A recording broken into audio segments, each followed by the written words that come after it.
ये तस्वीरें हम देख रहे हैं और मैं दर्शकों को बताना चाहूंगा कि एक एक पत्थर जो आप देख रहे हैं, कुछ जो बड़े पत्थर है, कम से कम 1 टन के पत्थर हैं। 1000 किलोग्राम का उनका एक बड़े पत्थर का वजन है। और आप देखिए उस पूरे बीच में पूरी तरह से इतने बड़े बड़े बोल्डर जो हैं वो इस तरफ आकर गिर चुके हैं। ये समुंदर की तरफ इनको डाला जाता है ताकि फिर पानी के प्रवाह को रोका जाए और अगर तेजी से पानी आए भी तो एक बाढ़ जैसी परिस्थिति ना हो। लेकिन अगर इन पत्थरों को ही समुंदर ने उछाल कर फेंक दिया है तो आप खुद ही सोच लीजिए कि कितना उसका प्रकोप था इस साइक्लोन यास का जब वो दीघा तट पर पहुंचा है। और ये सब जो है पूरी तरह से इसका ब्यूटिफिकेशन किया गया था और इसको ये बहुत सुंदर वॉकवे है दीघा के बीच पर और वहां सिर्फ अब ये बड़े बड़े पत्थर पड़े हैं। तो पूरी तरह से ये आप अनुमान लगा सकते हैं कि जब इसने तट को छुआ, बंगाल के तट को और खासकर दीघा के तट को यहाँ पर, तो प्रकृति का ये प्रकोप, इस साइक्लोन यास का प्रकोप कैसा था और पानी का बहाव, पानी में उफान बहाव कितना तेज था कि इन पत्थरों को ही उछाल कर फेंक दिया।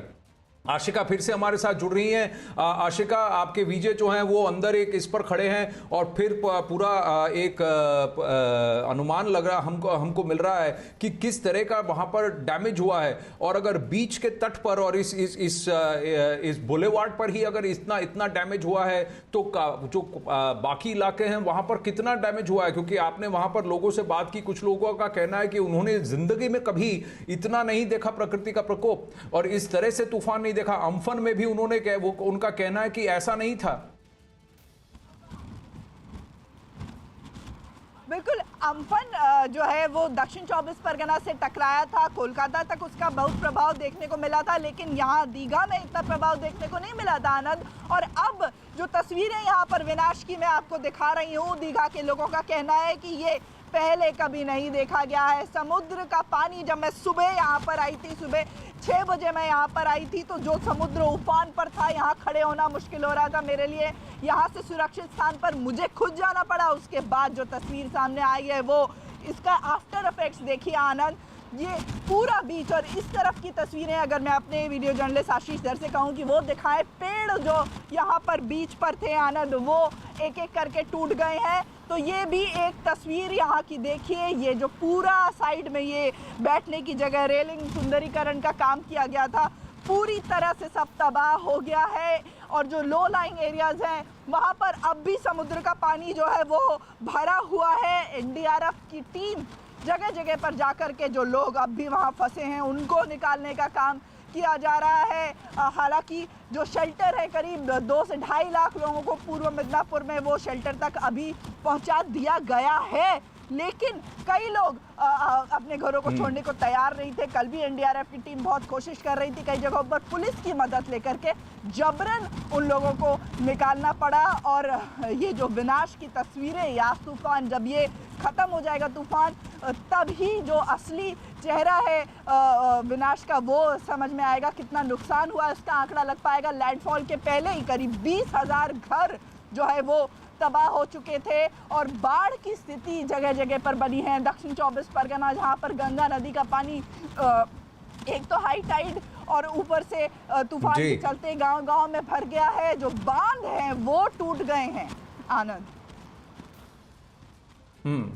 जी, और इस पर एक अलर्ट भी जारी किया गया था क्योंकि आज जैसा आपने कहा आज बुद्ध पूर्णिमा है, तो पूर्णिमा की वजह से हाई टाइड भी था सुबह और उसके बाद ये तूफान भी और समुंदर उफान पर और फिर वहां पर कई जगह गंगा सागर और बाकी इलाकों में ये भी कहा गया था कि जो नदियां हैं उन पर जरा ध्यान दिया जाए क्योंकि पानी के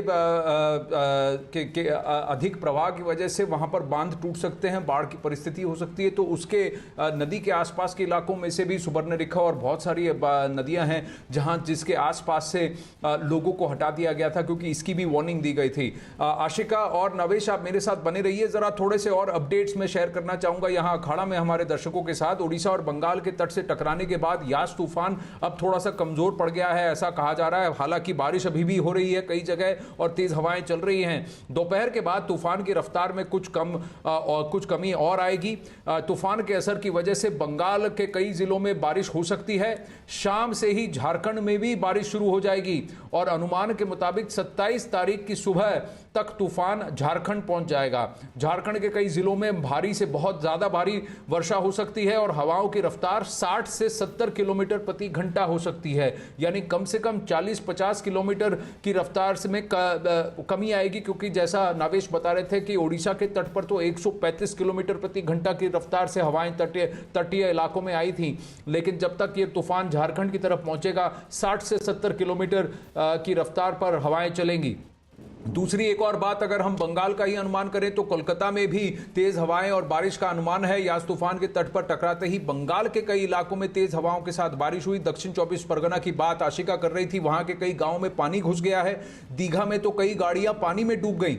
दक्षिण 24 परगना के संदेश खाली इलाके में बारिश की वजह से बांध टूट गया और और पानी जो है वो गांव में घुस गया।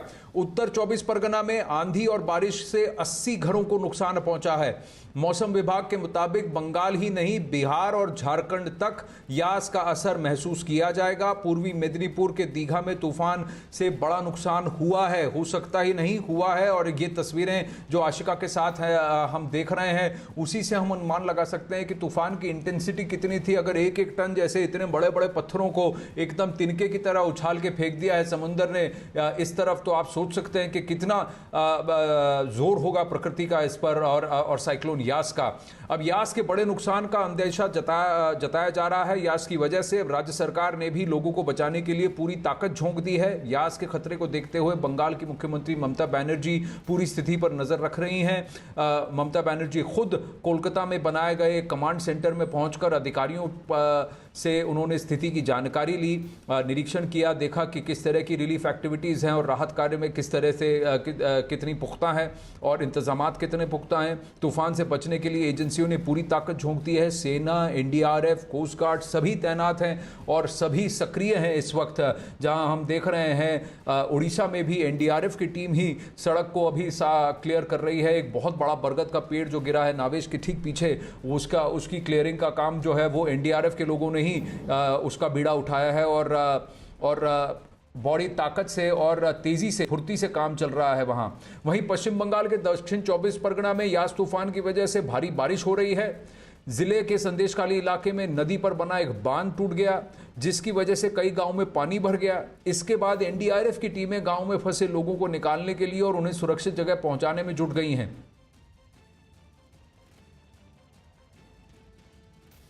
साइक्लोन